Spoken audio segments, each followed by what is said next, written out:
falábamos fai non moito da situación do Camiño, estábamos en pandemia e o Camiño estaba baleiro, non había nadie, pero agora eu vexo ou noto de que o Camiño está collendo unha vida, ademais con un impulso grande. Sí, é verdade, é verdade que a pandemia foi moi forte, pasamos de ter 96.000 peregrinos no ano 2019 a ter 0 peregrinos, non haber xente, porque non se podía circular, non se podía andar, e agora pouco a pouco neste ano estamos notando que o Camiño volve a ser o que era, vai pouquinho a pouco, tampouco non botemos foguetes, é dicir, pero sí é certo que estamos a notar que hai un crecemento do Camiño, e se pensamos que nos este ano era un ano santo, un ano xacobeo, que acadábamos, pensábamos que íbamos a acadar os 120.000 peregrinos, e non vamos a chegar a esa cifra nin de broma, chegaremos, se todo marcha ben, ao mellor a mitad, a 60.000, e sería un éxito redondo. Claro, pero 60.000 prácticamente en 4 meses. Sí, efectivamente. Entonces, claro, a evolución é moi rápida, ¿no? Vamos a ver en que queda. Nos confiamos fundamentalmente no ano que ven. No ano que ven, que prorrogouse o xacobeo, que desde o meu punto de vista foi unha boa cousa, é dicir, hai xente crítica, sei, non? Pero penso que non, penso que é bo, porque non se trata de negocio nin de nada, se trata de que efectivamente pasouse por unha circunstancia que non se pudo ir a Santiago, onde que se quixera, non se pudo ir, e por tanto hai que dar a oportunidade de que os peregrinos poidan volver e que sexa un ano santo outra vez. Pasou isto mismo cando foi a Guerra Civil, que se prolongou tamén un ano, non é unha cousa nova, moita xente está a decir que isto é unha cousa nova, non. Así xa pasou tamén na Guerra Civil, o que ocurre que naquele momento foi do 37 ao 38, e o 38 tamén foi un mal ano porque, seguía a guerra, non? Pero esperemos que o ano que ven, o 2022, non ocurra como no 38, e realmente recuperemos ese camiño, eses peregrinos, e volte a ser o camiño, pois, iso que é, non? Unha última pregunta, eu antes yo falaba, Antonio, por andar, o sea, por o camiño, por onde paso o camiño, eu este ano notei unha cantidad de xente nova moi grande, sobre todo, curiosamente, e casi me aventuraría a decir que máis da mitade das persoas que están facendo o camiño portugués son mulleres.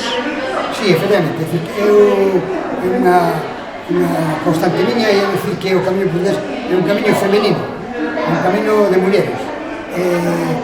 Bueno, creo que unha das circunstancias é porque é un camiño seguro. O camiño de Santiago é un camiño seguro, pero o camiño portugués ainda máis, porque non hai distancias entre Redondela e Pontevedra, que non hai, está Redondela, está Arcade, bueno, pois non hai unha distancia sin nadie, ¿no?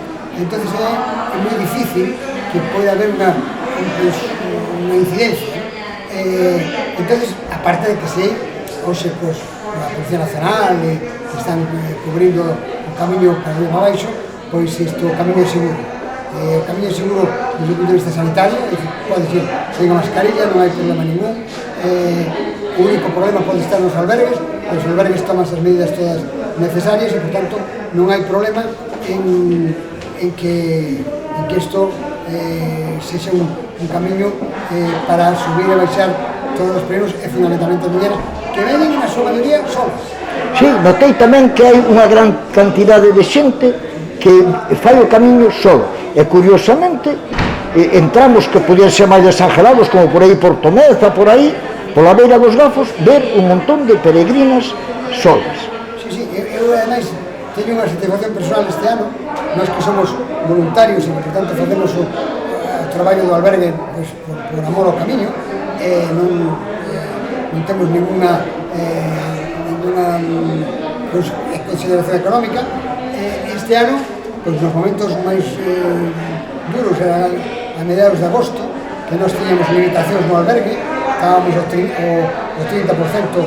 de capacidade, e chegou unha peregrina polaca, despois só, que era polaca, pero chegou unha peregrina, eu estaba ali do hospitaleiro, chegoume, iso quería unha cama, Dixe, non teño sitio. Dixe, mire, pode montar aquí unha tenda de campaña. Dice, tampouco, a sanidade non permite. Dixe, bueno, pois ten que marchar. Pero cando marcha, escoita a outros peregrinos falando de que esta rapaza pois tuvera un problema, viña en bicicleta, caíra de bicicleta, e a rapaza estaba un pouco en estado de shock. Entonces eu saí e cando xa marchaba na bicicleta, dixo, bueno, mira, eu teño aí un almacén, podo che deixar un colchón e podes dormir aí, se queres. Foi dicirlle isto e empezou a chorar.